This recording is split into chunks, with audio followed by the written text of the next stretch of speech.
اللہ تعالیٰ نے حضرت یوسف علیہ السلام کے قصے کو احسن القصص یعنی تمام قصوں میں سے سب سے اچھا قصہ فرمایا، اس لیے کہ حضرت یوسف علیہ السلام کی مقدس زندگی کے اتار چڑھاؤ اور رنج و راحت اور غم و سرور کے مد جزر میں ہر ایک واقعہ بڑی بڑی عبرتوں اور نصیحتوں کے سامان اپنے دامن میں لیے ہوئے ہے۔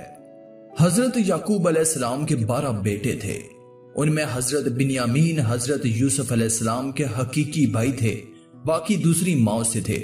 حضرت یوسف علیہ السلام اپنے تمام بھائیوں میں سے سب سے زیادہ اپنے باپ کے پیارے تھے، اور کیونکہ ان کی پیشانی پر نبوت کے نشان درخشاں تھے، اس لیے حضرت یعقوب علیہ السلام ان کا بے حد احترام کرتے، ان سے انتہائی محبت فرماتے تھے۔ 7 برس کی عمر میں حضرت یوسف علیہ السلام نے یہ خواب دیکھا کہ 11 ستارے اور چاند سورج ان کو سجدہ کر رہے ہیں۔ حضرت یوسف علیہ السلام نے جب اپنا خواب اپنے والد ماجد حضرت یعقوب علیہ السلام کو سنایا تو آپ نے ان کو منع فرمایا کہ پیارے بیٹے، خبردار تم یہ خواب اپنے بھائیوں سے مت بیان کرنا، ورنہ وہ لوگ جذبہ حسد میں تمہارے خلاف کوئی چال چل دیں گے۔ چنانچہ ایسا ہی ہوا کہ ان کے بھائیوں کو ان پر حسد ہونے لگا، یہاں تک کہ سب بھائیوں نے آپس میں مشورہ کیا کہ ان کو کس طرح گھر سے لے جا کر جنگل کے کنویں میں ڈال دیا جائے۔ اس منصوبے کی تکمیل کے لیے سب بھائی جمع ہو کر حضرت یعقوب علیہ السلام کے پاس گئے اور بہت اصرار کر کے شکار اور تفریح کا بہانہ بنا کر ان کو گھر سے کندھوں پر بٹھا کر لے چلے، لیکن جنگل میں پہنچ کر دشمنی کے جوش میں ان کو زمین پر پٹک دیا، پھر ان کا کرتا اتار کر اور ہاتھ پاؤں باندھ کر ایک گہرے اندھیرے کنویں میں گرا دیا۔ لیکن فوراً ہی حضرت جبرائیل علیہ السلام نے کنویں میں تشریف لا کر ان کو غرق ہونے سے اس طرح بچا لیا کہ ان کو ایک پتھر پر بٹھا دیا جو اس کنویں میں تھا، اور ہاتھ پاؤں کھول کر تسلی دیتے ہوئے ان کا خوف و ہراس دور کر دیا۔ حضرت یوسف علیہ السلام کے بھائی آپ کو کنویں میں ڈال کر آپ کے پیراہن کو بکری کے خون سے لت پت کر کے اپنے گھر روانہ ہو گئے اور مکان کے باہر ہی سے چیخیں مار مار کر رونے لگے۔ حضرت یعقوب علیہ السلام گھبرا کر گھر سے باہر نکلے اور رونے کا سبب پوچھا کہ تم لوگ کیوں رو رہے ہو؟ کیا تمہاری بکریوں کو نقصان پہنچ چکا ہے؟ یوسف کہاں ہے؟ میں اس کو نہیں دیکھ رہا ہوں۔ تو بھائیوں نے روتے ہوئے کہا کہ ہم کھیلتے ہوئے دور نکل گئے اور یوسف علیہ السلام کو اپنے سامان کے پاس بٹھا دیا تو ایک بھیڑیا آیا اور بھائی کو کھا گیا، یہ ان کا کرتا ہے۔ حضرت یعقوب علیہ السلام نے اشک بار ہو کر اپنے نور نظر کے کرتے کو جب ہاتھ میں لے کر غور سے دیکھا تو کیا دیکھتے ہیں کہ کرتا تو بالکل سلامت ہے، کرتا کہیں سے بھی پھٹا ہوا نہیں ہے۔ ان لوگوں نے کرتے میں خون تو لگا لیا تھا لیکن پھاڑنا بھول گئے تھے۔ آپ ان لوگوں کے مکر اور جھوٹ کو بھانپ گئے اور فرمایا کہ بڑا ہوشیار اور سیانہ بھیڑیا تھا کہ جب یوسف کو تو پھاڑ کر کھا گیا مگر ان کے کرتے پر ایک ذرا سی خراش بھی نہیں آئی۔ تو آپ نے صاف صاف فرما دیا کہ یہ سب تم لوگوں کی کارستانی اور مکر و فریب ہے۔ پھر آپ نے دکھے دل اور درد بھری آواز میں فرمایا کہ اب تو میرے لیے صبر ہی بہتر ہے، اور جو باتیں تم بنا رہے ہو ان پر اللہ ہی کی مدد درکار ہے۔ حضرت یوسف علیہ السلام 3 دن اس کنویں میں تشریف فرما رہے۔ یہ کنواں کھارا تھا مگر آپ کی برکت سے اس کا پانی بہت ہی شیریں اور میٹھا ہو گیا۔ اتفاق سے ایک قافلہ مدین سے مصر جا رہا تھا، جب اس قافلے کا ایک شخص پانی بھرنے کے لیے آیا، کنویں میں ڈول ڈالا تو حضرت یوسف علیہ السلام ڈول پکڑ کر لٹک گئے۔ ڈول کھینچا تو آپ کنویں سے باہر نکل آئے۔ جب اس نے آپ کے حسن و جمال کو دیکھا تو مصر کے بازار کا رخ کیا اور بازار میں ان کو فروخت کرنے کا اعلان کیا۔ جب عزیز مصر کو معلوم ہوا کہ بازار مصر میں ایک بہت ہی خوبصورت غلام فروخت کے لیے لایا گیا ہے اور لوگ اس کی خریداری کے لیے بڑی بڑی رقمیں لے کر بازار میں جمع ہو گئے، تو عزیز مصر نے حضرت یوسف علیہ السلام کے وزن کے برابر سونا اور اتنی ہی چاندی اور اتنا ہی مشق، اتنے ہی ہیرے قیمت دے کر خرید لیا اور گھر لے جا کر اپنی بیوی زلیخا سے کہا کہ اس غلام کو نہایت ہی اعزاز و اکرام کے ساتھ رکھو۔ اس وقت آپ کی عمر 13 یا 17 برس تھی۔ زلیخا حضرت یوسف علیہ السلام کے عشق میں گرفتار ہو گئی۔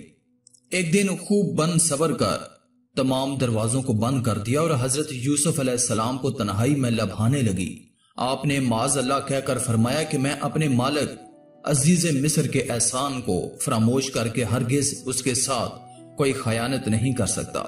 پھر جب خود زلیخا آپ کی طرف لپکی تو آپ بھاگ نکلے اور زلیخا نے دوڑ کر پیچھے سے آپ کا پیراہن پکڑ لیا جو پھٹ گیا اور آپ کے پیچھے زلیخا دوڑتی ہوئی صدر دروازے پر پہنچ گئی۔ اتفاق سے ٹھیک اسی حالت میں عزیز مصر مکان میں داخل ہوا اور دونوں کو دوڑتے ہوئے دیکھ لیا۔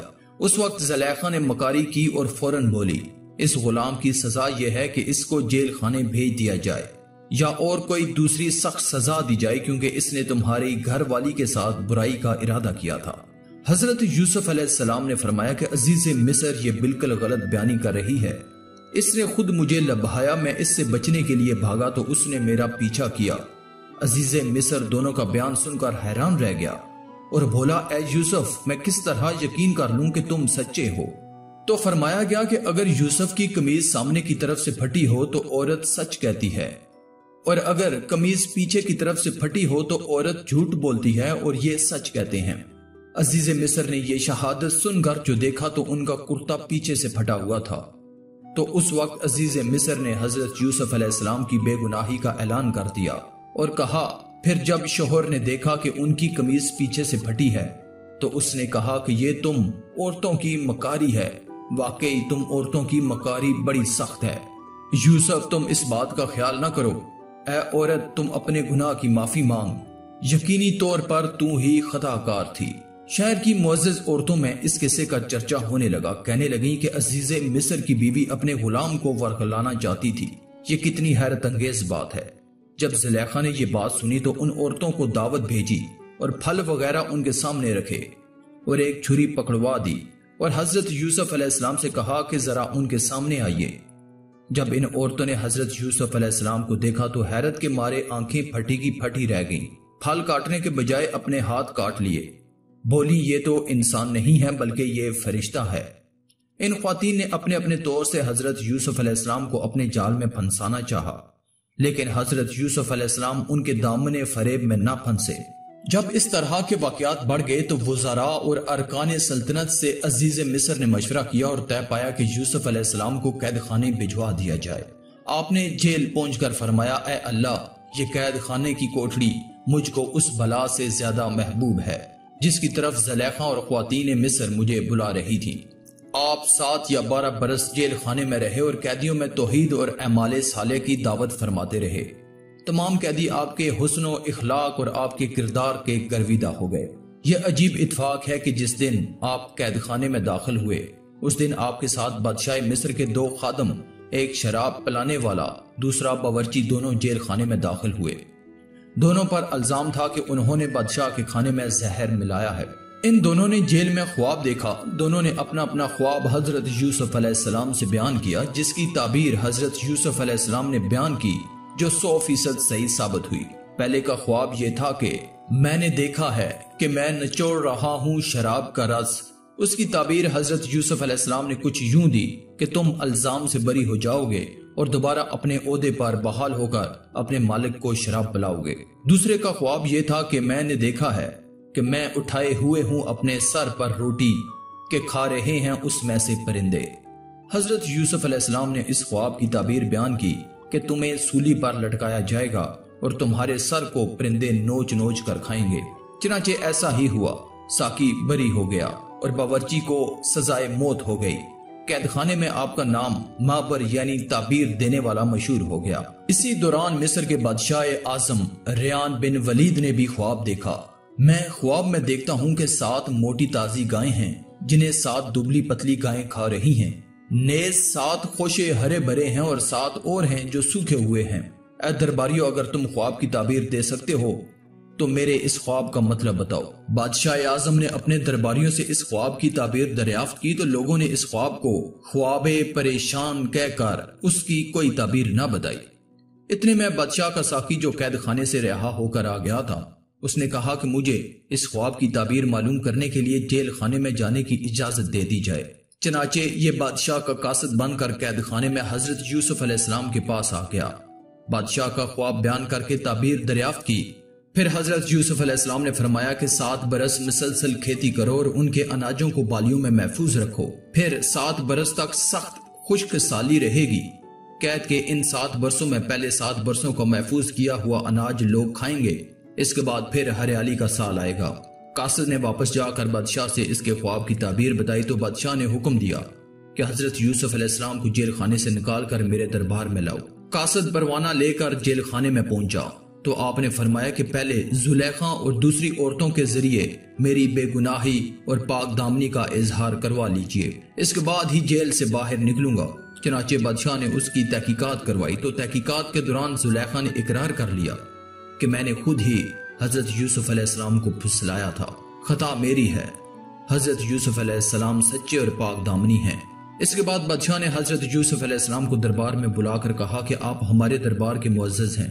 قید سالی کے بعد یہ مشورہ ہوا، وزراء سے مشورہ ہوا اور آپ سے بھی، تو حضرت یوسف علیہ السلام نے کہا کہ آپ زمین کے خزانے کے انتظامی امور اور حفاظتی نظام کے انتظام پر میرا تقرر کر دیں، میں پورے نظام کو سنبھال لوں گا۔ بادشاہ نے خزانے کا انتظامی معاملہ اور ملک کے نظام کا پورا شعبہ آپ کے سپرد کر دیا۔ اس طرح ملک مصر کی حکمرانی کا اقتدار آپ کو مل گیا۔ اس کے بعد آپ نے خزانوں کا نظام اپنے ہاتھ میں لے لیا اور 7 سال تک کھیتی کی اور اناجوں اور بالیوں میں محفوظ رکھا، یہاں تک کہ قحط اور خشک سالی کا زور شروع ہو گیا تو پوری سلطنت کے لوگ غلے کی خریداری کے لیے مصر آنا شروع ہو گئے اور ان کے غلے کی فروخت شروع ہو گئی۔ اس سلسلے میں آپ کے بھائی کنعان سے مصر آئے۔ حضرت یوسف علیہ السلام نے ان لوگوں کو دیکھتے ہی پہلی نظر میں پہچان لیا۔ ان کے بھائیوں نے آپ کو نہ پہچانا، آپ نے ان لوگوں کو غلہ دے دیا اور پھر فرمایا مجھے معلوم ہوا ہے کہ تمہارا ایک اور بھائی بھی ہے، آئندہ اس کو ساتھ لے کر آنا، اگر تم لوگ اس کو ساتھ نہ لائے تو تمہیں غلہ نہیں ملے گا۔ بھائیوں نے جواب دیا ہم اس کے والد کو رضا مند کرنے کی کوشش کریں گے۔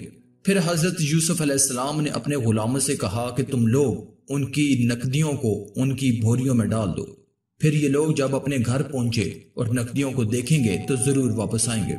چنانچہ یہ لوگ اپنے والد کے پاس پہنچے تو کہنے لگے ابا جان اب کیا ہوگا؟ عزیز مصر نے یہ کہہ دیا جب تک تم لوگ بنیامین کو ساتھ لے کر نہ آؤ گے تمہیں غلہ نہیں ملے گا، لہٰذا آپ بنیامین کو ہمارے ساتھ بھیج دیں تاکہ ہم ان کے حصے کا بھی غلہ لے لیں، اور آپ اطمینان رکھیں ہم لوگ ان کی حفاظت کریں گے۔ اس کے بعد جب ان لوگوں نے اپنی بوریوں کو کھولا تو حیران رہ گئے کہ ان کی رقمیں اور نقدیاں ان کی بوریوں میں موجود تھیں۔ یہ دیکھ کر وہ اپنے والد سے کہنے لگے ابا جان اس سے بڑھ کر اچھا سلوک کیا چاہیے؟ دیکھ لیجئے عزیز مصر نے ہم کو پورا غلہ بھی دیا ہے اور ہماری نقدی کو بھی واپس کر دیا ہے، لہٰذا آپ بلا خوف و خطر ہمارے بھائی بنیامین کو ہمارے ساتھ بھیج دیں۔ حضرت یعقوب علیہ السلام نے فرمایا کہ میں ایک مرتبہ یوسف کے معاملے میں تم لوگوں پر بھروسہ کر چکا ہوں، اب میں دوبارہ تم لوگوں پر بھروسہ کیسے کروں؟ میں اس طرح بنیامین کو ہرگز تم لوگوں کے ساتھ نہیں بھجواؤں گا، لیکن ہاں اگر تم لوگ میرے سامنے عہد کرو تو البتہ میں اس کو بھیج سکتا ہوں۔ یہ سن کر بھائیوں نے حلف کا عہد اٹھا لیا اور آپ نے ان لوگوں کے ساتھ بنیامین کو بھیج دیا۔ جب یہ لوگ عزیز مصر کے دربار میں پہنچے تو حضرت یوسف علیہ السلام نے اپنے بھائی بنیامین کو اپنی مسند میں بٹھا دیا اور چپکے سے ان سے کہا کہ میں تمہارا بھائی یوسف ہوں۔ اللہ تعالیٰ کے حکم کے تحت یوسف علیہ السلام نے یہاں ایک چال چلی، ان تمام بھائیوں کی بوریاں اناج سے بھر دیا اور اپنے بھائی بنیامین کے سامان میں ایک پیالہ پیمانہ شاہی رکھوا دیا۔ پھر ایک پکارنے والے نے پکارا تم تو چور ہو۔ وہ سارے بھائی متوجہ ہو گئے اور ان سے کہنے لگے تم کیا گم کر بیٹھے ہو؟ وہ بولے ہمارا ایک شاہی پیالہ گم ہوا ہے، جو اسے ڈھونڈ لائے گا اسے ایک اونٹ کا بوجھ ملے گا۔ سارے بھائی بولے اللہ کی قسم ہم تو چور نہیں ہیں۔ پکارنے والے نے کہا اگر تم پر چوری ثابت ہو جائے تو کیا سزا ہے؟ وہ بھائی بولے جس کے پاس سے وہ پیالہ یا پیمانہ شاہی نکلے وہ بندہ ہی اس کی سزا ہے۔ پھر انہوں نے سامان کی تلاشی شروع کی، پہلے دوسرے بھائیوں کا سامان کھنگالا اور آخر میں بنیامین کے سامان کی تلاشی لی۔ بنیامین کے سامان سے وہ پیالہ پیمانہ شاہی نکال لیا گیا۔ بھائی بولے اس نے چوری کی ہے تو اس کا بھائی بھی اس سے پہلے چوری کر چکا ہے۔ پھر کہنے لگے اے عزیز بے شک ہمارا باپ بوڑھا اور لمبی عمر والا ہے، اس کی جگہ ہمیں پکڑ لو۔ اب برادران یوسف سخت پریشان ہوئے، اپنے والد کے روبرو یہ عہد کر کے آئے تھے کہ ہم اپنی جان پر کھیل کر اس کی حفاظت کریں گے، اور یہاں بنیامین ان کے ہاتھوں سے چھین لیے گئے۔ اب گھر جائیں تو کیسے؟ یہ معاملہ دیکھ کر سب سے بڑا بھائی یہودا کہنے لگا میرے بھائیوں سوچو تم نے اپنے والد کو کیا عہد دیا ہے، اس سے پہلے بھی تم اپنے بھائی یوسف کے ساتھ کتنی بڑی کوتاہی کر چکے ہو، لہٰذا میں تو اس وقت تک یہاں سے نہ جاؤں گا جب تک والد صاحب خود آنے کا فرمائیں یا اللہ تعالیٰ اس معاملے کو حل فرما دیں۔ چنانچہ یہودا کے سوا دوسرے سب بھائی لوٹ کر گھر آئے اور اپنے والد حضرت یعقوب علیہ السلام سے سارا حال بیان کر دیا۔ حضرت یعقوب علیہ السلام نے فرمایا کہ یوسف کی طرح بنیامین کے معاملے میں بھی تم لوگوں نے ہیلے بازی کی ہے، خیر میں صبر کرتا ہوں اور صبر بہت اچھی چیز ہے۔ پھر آپ نے منہ پھیر کر رونا شروع کر دیا اور کہا، ہائے افسوس میرا یوسف، اور یوسف علیہ السلام کو یاد کر کے اتنا روئے کہ شدت غم سے نڈھال ہو گئے اور روتے روتے آنکھیں سفید ہو گئیں۔ آپ کی زبان سے یوسف علیہ السلام کا نام سن کر حضرت یعقوب علیہ السلام سے ان کے بیٹے پوتوں نے کہا، ابا جان آپ ہمیشہ یوسف علیہ السلام کو ہی یاد کرتے رہیں گے یہاں تک کہ لب گور ہو جائیں گے یا جان سے گزر جائیں گے۔ اپنے بیٹوں اور پوتوں کی بات سن کر آپ نے فرمایا، میں اپنے غم اور پریشانی کی فریاد اللہ ہی سے کرتا ہوں، اور میں جو کچھ جانتا ہوں وہ تم لوگوں کو معلوم نہیں۔ میرے بیٹوں تم لوگ جاؤ یوسف اور اس کے بھائی بنیامین کو تلاش کرو، اللہ کی رحمت سے مایوس مت ہونا، اللہ کی رحمت سے مایوس ہونا کافروں کا کام ہے۔ چنانچہ برادران یوسف پھر مصر کو روانہ ہوئے اور جا کر عزیز مصر سے کہا، اے عزیز مصر، ہمارے گھر والوں کو بہت بڑی مصیبت پہنچ چکی ہے۔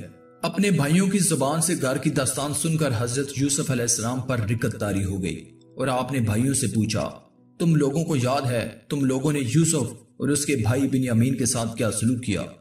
یہ سن کر بھائیوں نے حیران ہو کر پوچھا، سچ سچ آپ یوسف علیہ السلام ہیں؟ آپ نے فرمایا، ہاں میں ہی یوسف ہوں اور بنیامین میرا بھائی ہے، اللہ تعالیٰ نے ہم پر بڑا فضل و احسان کیا ہے۔ یہ سن کر بھائیوں نے نہایت شرمندگی کے ساتھ کہنا شروع کیا کہ بے شک ہم لوگ واقعی بڑے خطا کار ہیں اور اللہ تعالیٰ نے آپ کو ہم پر بڑی فضیلت بخشی ہے۔ بھائیوں کی شرمندگی سے متاثر ہو کر آپ کا دل بھر آیا۔ آپ نے فرمایا، آج میں تم لوگوں کو ملامت نہیں کروں گا، جاؤ میں نے سب کچھ معاف کر دیا، اللہ تعالیٰ تم کو معاف فرمائے۔ اب تم لوگ یہ میرا کرتا لے جاؤ اور ابا جان کے چہرے پر ڈال دو تو ان کی آنکھوں میں روشنی آ جائے گی، پھر تم سب گھر والوں کو ساتھ لے کر مصر چلے آؤ۔ بڑا بھائی کہنے لگا، یہ کرتا میں لے کر جاؤں گا کیونکہ میں ہی آپ کا کرتا بکری کے خون میں رنگ کر اپنے والد کے پاس لے گیا تھا اور انہیں یہ کہہ کر غمگین کر دیا تھا کہ حضرت یوسف علیہ السلام کو بھیڑیا کھا گیا، تو میں نے ہی غمگین کیا تھا، اور آج حضرت یوسف علیہ السلام کی زندگی کی خوشخبری بھی میں ہی سناؤں گا اور ان کو خوش کرنا چاہتا ہوں۔ یہودا اس کرتے کو لے کر 80 کوس تک ننگے سر دوڑتا ہوا چلا گیا۔ رستے کی خوراک کے لیے اس کے پاس 7 روٹیاں تھیں، مگر جلدی جلدی سے سفر طے کر کے والد محترم کے پاس جا پہنچا۔ یہودا جیسے ہی کرتا لے کر مصر سے کنعان کی طرف روانہ ہوا، ادھر کنعان میں حضرت یعقوب علیہ السلام کو حضرت یوسف علیہ السلام کی خوشبو محسوس ہوئی۔ آپ نے اپنے پوتوں سے فرمایا، جس کا ترجمہ ہے، اگر تم مجھے یہ نہ کہو کہ بوڑھا سٹیا گیا ہے تو مجھے تو یوسف کی خوشبو آ رہی ہے۔ آپ کے پوتوں نے جواب دیا، خدا کی قسم آپ اب بھی اس پرانی سی بات پر پڑے ہوئے ہیں، بھلا کہاں یوسف ہیں اور کہاں ان کی خوشبو۔ لیکن جب یہودا کرتا لے کر کنعان پہنچا اور جیسے ہی کرتے کو حضرت یعقوب علیہ السلام کے چہرے پر ڈالا تو فوراً ہی ان کی آنکھوں کی روشنی لوٹ آئی۔ چنانچہ اللہ تعالیٰ نے قرآن کریم میں ارشاد فرمایا ہے، پھر جب خوشخبری دینے والا پہنچ گیا تو اس نے یوسف کی قمیص ان کے منہ پر ڈال دی اور فوراً ان کی بینائی واپس آ گئی۔ انہوں نے اپنے بیٹے سے کہا، کیا میں نے تم سے نہیں کہا تھا کہ اللہ کے بارے میں جتنا میں جانتا ہوں تم نہیں جانتے؟ پھر یعقوب علیہ السلام نے تہجد کے وقت کے بعد اپنے سب بیٹوں کے لیے دعائے مغفرت فرمائی اور یہ دعا قبول ہوئی۔ چنانچہ آپ پر وہی اتری کہ آپ کے ساجزادوں کی خطائیں بخش دی گئی ہیں۔ پھر مصر کو روانگی کا سامان ہوا۔ حضرت یوسف علیہ السلام نے اپنے والد اور سب اہل و عیال کو لانے کے لیے بھائیوں کے ساتھ 200 سواریاں بھیج دیں۔ حضرت یعقوب علیہ السلام نے اپنے گھر والوں کو جمع کیا تو کل 72 یا 73 آدمی تھے جن کو ساتھ لے کر مصر روانہ ہو گئے۔ مگر اللہ تعالیٰ نے آپ کی نسل میں اتنی برکت عطا فرمائی کہ جب حضرت موسیٰ علیہ السلام کے وقت میں بنی اسرائیل مصر سے نکلے تو 6 لاکھ سے زیادہ تھے، حالانکہ حضرت موسیٰ علیہ السلام کا زمانہ حضرت یعقوب علیہ السلام کے مصر جانے سے صرف 400 سال بعد کا زمانہ ہے۔ جب حضرت یعقوب علیہ السلام نے اپنے اہل و عیال کے ساتھ مصر کے قریب پہنچے تو حضرت یوسف علیہ السلام نے 4000 لشکر اور بہت سے مصری سواریوں کو ساتھ لے کر آپ کا استقبال کیا اور جھنڈے اور قیمتی پرچم لہراتے ہوئے قطاریں باندھے مصری باشندے جلوس کے ساتھ روانہ ہوئے۔ حضرت یعقوب علیہ السلام نے اپنے فرزند یہودا کو کہا، یہ فرعون مصر کا لشکر ہے۔ تو یہودا نے عرض کیا، جی نہیں، یہ آپ کے فرزند حضرت یوسف علیہ السلام ہیں جو اپنے لشکروں اور سواریوں کے ساتھ استقبال کے لیے آئے ہوئے ہیں۔ آپ کو متعجب دے کر حضرت جبرائیل علیہ السلام نے فرمایا، اے اللہ کے نبی، سر اٹھا کر فضائے آسمانی میں نظر فرمائیے کہ آپ کے سرور شادمانی میں شرکت کے لیے ملائکہ کا جمع غفیر حاضر ہے جو مدتوں آپ کے غم میں روتے رہے۔ ملائکہ کی تسبیح اور گھوڑوں کی ہنہناہٹ کی آوازوں نے عجیب سا سماں پیدا کر دیا تھا۔ جب باپ بیٹے دونوں قریب ہو گئے پر حضرت یوسف علیہ السلام نے سلام کا ارادہ کیا تو حضرت جبرائیل علیہ السلام نے کہا کہ آپ ذرا توقف کیجئے۔ چنانچہ حضرت یعقوب علیہ السلام نے ان الفاظوں میں ان کو سلام کہا، اے تمام غموں کو دور کرنے والے، آپ پر سلام ہو۔ پھر باپ بیٹے بڑی گرم جوشی سے ملے اور فرات مسرت میں دونوں خوب روئے۔ حضرت یوسف علیہ السلام نے سہارا دے کر اپنے والد محترم کو تخت شاہی پر بٹھا دیا اور آپ کے ارد گرد 11 بھائی اور آپ کی والدہ بیٹھ گئیں اور سب کے سب حضرت یوسف علیہ السلام کے سامنے سجدے میں گر پڑے۔ اس وقت حضرت یوسف علیہ السلام نے اپنے والد سے کہا، جس کا ترجمہ ہے، اے ابا جان، یہ میرے پہلے خواب کی تعبیر ہے۔ بے شک اسے میرے رب نے سچا کیا اور بے شک اس نے مجھ پر احسان کیا کہ مجھے قید سے نکالا اور آپ سب کو گاؤں سے لے آیا۔ اس کے بعد شیطان نے مجھ میں اور میرے بھائیوں میں ناچاکی کر دی۔ بے شک میرا رب جس بات کو چاہے آسان کر دے اور بے شک وہی عالم و حکمت والا ہے۔ یعنی میرے 11 بھائی ستارے ہیں اور میرے باپ سورج اور والدہ چاند ہیں اور یہ سب مجھ کو سجدہ کر رہے ہیں۔ یہ تاریخی واقعہ محرم کی 10 تاریخ عاشورہ کے دن وقوع پذیر ہوا۔ حضرت یوسف علیہ السلام کی وفات کے وقت آپ کی عمر 100 برس تھی تو حضرت یوسف علیہ السلام کو سنگ مرمر کی لکڑی کے صندوق میں ڈال دیا تھا اور ان لوگوں نے حصول برکت کے لیے بیچوں بیچ دریائے نیل میں رکھ دیا۔ پھر 400 برس بعد حضرت موسیٰ علیہ السلام نے حضرت یوسف علیہ السلام کو دریائے نیل سے نکال کر حضرت یعقوب علیہ السلام کے پہلو مبارک ملک شام میں دفن کر دیا گیا۔ حضرت یعقوب علیہ السلام، حضرت اسحاق علیہ السلام اور حضرت یوسف علیہ السلام کی قبر مبارک ملک شام میں ہے۔